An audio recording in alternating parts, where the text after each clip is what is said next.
Dr. Antero Abrunhosa, first of all, I would like to ask you, how do you see this, how do you characterize this model, ELI-NP, IFIN-HH, nuclear medicine? I think you have a very advanced research facility here, a reference in Europe and actually I think in the world, that can attract researchers from all parts to collaborate in what is a very, very innovative research environment. I think it's very exciting. The type of equipment you have is unique in this field, and it's just starting to show the full capacity. I think you'll see a lot more in the years to come in terms of exploring the full potential of this technology, both on the extreme light and also on the radioisotope production.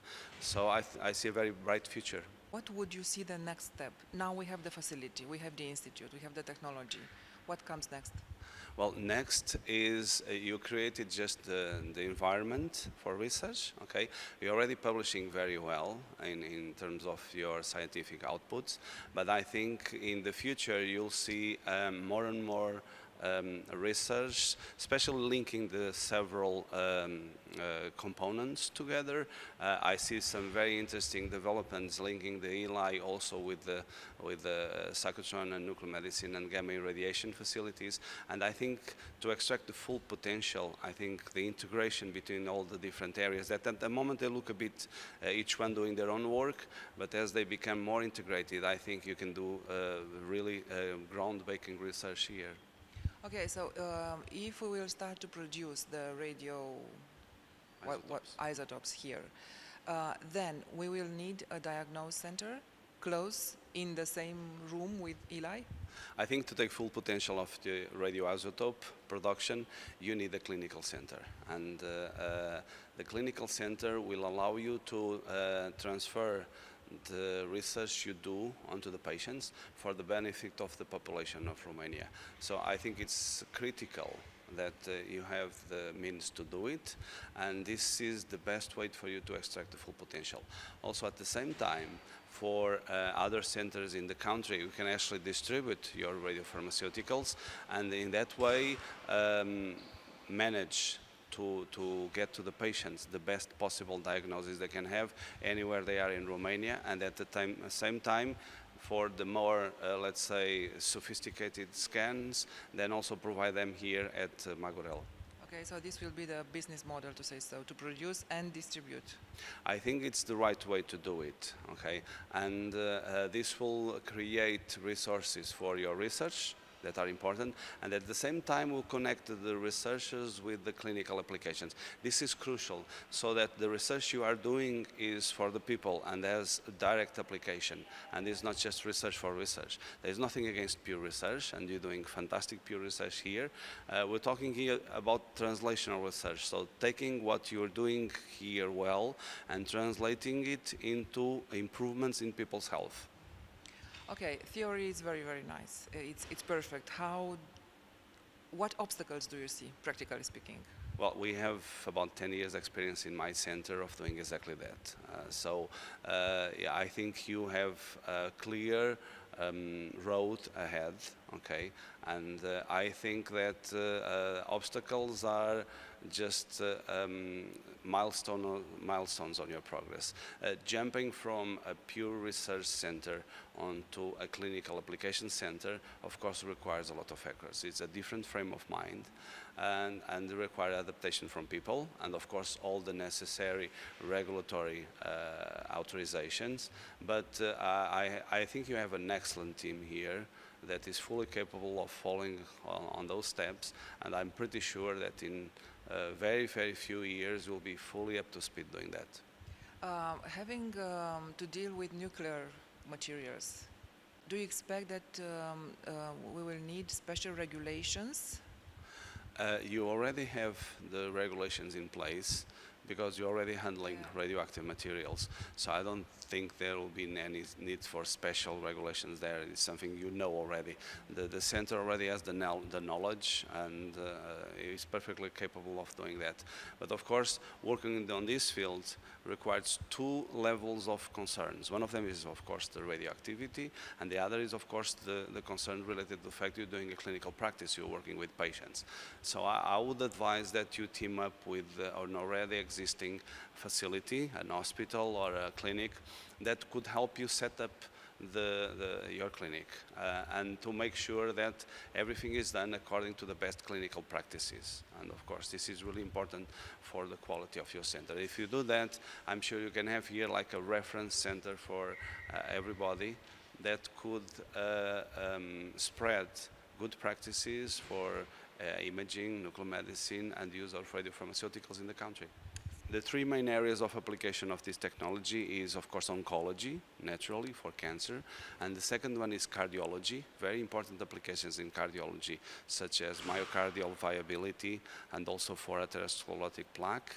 And the third application is in neuroscience, in neurodegenerative diseases such as Alzheimer and Parkinson, but also in dementia and in stroke. So there is a big range of applications you can have. These three fields of applications you already cover in your center, yes?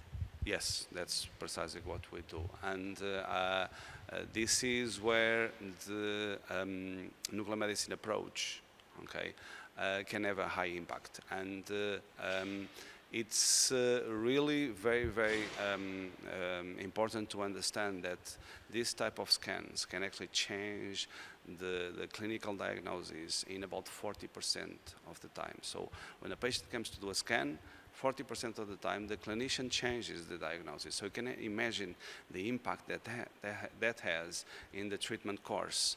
And this is really a major factor. Another factor is that at the moment we're just talking about diagnosis, but the future is coupling diagnosis with therapeutics, using a framework that people call theranostics. You know, this is linked with the modern concept of personalized medicine, that is to adapt the treatment for each patient. Okay, and nuclear medicine allows you to do that.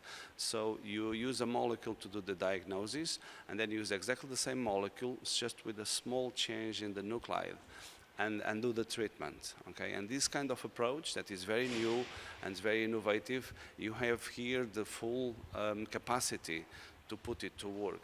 So I really think the near future, the short-term future is diagnosis and the clinic, but the medium-term future here is therapeutic. And to extract the full potential of your capacity, I really think that you should follow that approach.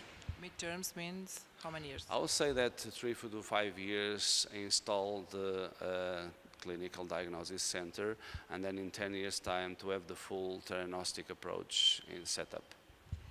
All these needs a special infrastructure, IT infrastructure, other technologies. How do you do this in your center? You need, of course, an IT infrastructure. IT is more and more important nowadays, even in diagnosis. Traditionally, medicine has been quite resistant to the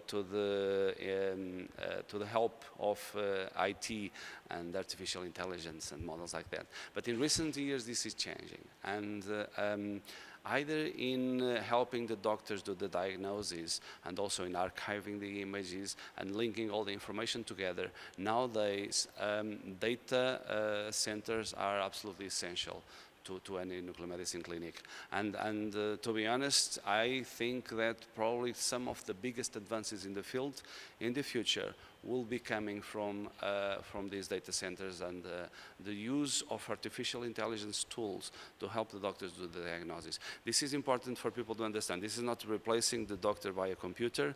The final diagnosis and the final decision is always made by the doctor. The human doctor. Yes, the human doctor, not the Google doctor.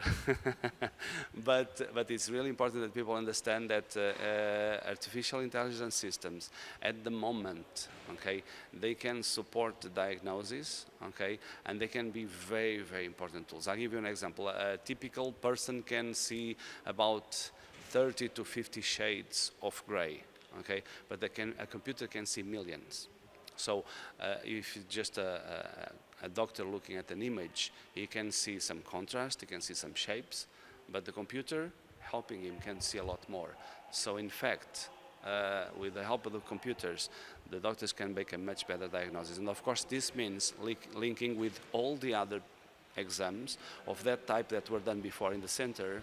So that all is a collective information that computers can actually use using sophisticated artificial intelligence tools to help on the diagnosis. So I think this is a really very, very interesting field for the future. Do you already use this in your center? Do you already do this? Yes, we started to use this in a special way, something that is called pattern recognition, okay? And we're using computers to help the doctors doing diagnosis using precisely these pattern recognition technologies. And this is something we'd like to expand more in the future, and we really think will be central for this type of research. Pattern recognition of what? Of the exams, of the PET scans. So basically, when you look at an image, there is a limitation on what the doctor can see. Not just the shades of grays, also small changes in patterns. Something, for example, like heterogeneity of the image, okay, that the computer can pick up. And these are important prognostic and diagnostic factors that can help in the diagnosis. So, for example, an heterogeneous tumor has a different prognosis from an homogeneous tumor. And for a naked eye, sometimes it's not easy to distinguish both, especially if the resolution of the scan is not very good. But the computer can give you a precise number, and that precise number can be used to improve diagnosis. Very, very interesting. Okay, in terms of costs, how this will lower the costs? First of all, the diagnosis. Okay, if I say that in 40% of the time that the patient does a PET scan, the doctor changes the diagnosis, you can imagine the impact that has in the national health system. Basically, if the patient was what you call a false negative, that means the patient has the disease, but the system wasn't detecting it, then of course the patient will develop the disease, and later on it will come onto the health system with heavy costs because he has a more serious form of the disease, and this will be a high cost. If we're talking about false positive, that means the system is saying that the patient has a disease that he doesn't have, then maybe you're going to be treated and you spend a lot of money on the patient and he didn't have the disease. Maybe you're going to a surgical procedure, and in the end there was not a malignant tumor or something like that. So a precise diagnosis is very important, and these nuclear technologies are the best way to diagnose a wide range of diseases. So really this is a critical component for any health system. So it looks like you're spending money now, and this is true. You're spending some money now, but the amount of money you actually save on the national health system in the long run is huge. And of course, there is the big benefit of the patient of having the right diagnosis. So there is no doubt this is a key component of any health system. So I understand from this, or I assume that for your, for you it's not easy, it's not hard to convince for financing. How is your center financed? I'm positive that you'll be able to convince your financing authorities and health authorities of the importance of this structure. I'm quite positive, okay, and there are also international studies that were performed. They actually analyzed the cost-benefit equation on using this type of technology, and they're all very clear. This is the type of technology that saves money to national health systems in the long run. So I'm pretty sure that your decision makers will be sensitive to that. Are yours sensitive? I mean, do you get easy finance? Actually, yes. We have good experience on getting finance, and we are quite happy. Also, not just at national level, but also at European level. You know, there are several initiatives within Europe to support the development of this type of structures, and so it's possible that you can go alone or in collaboration with other international centers and apply for this funding. Okay, the last question. Do you see this model, ELI-NP, nuclear medicine, a model that could be replicated elsewhere? The model is very well designed, and I think it's a great ecosystem for research. And yes, it could be replicated elsewhere. I wouldn't say create a facility like this because it's a very expensive facility everywhere, but the type of model you have here, yes, it could clearly be replicated.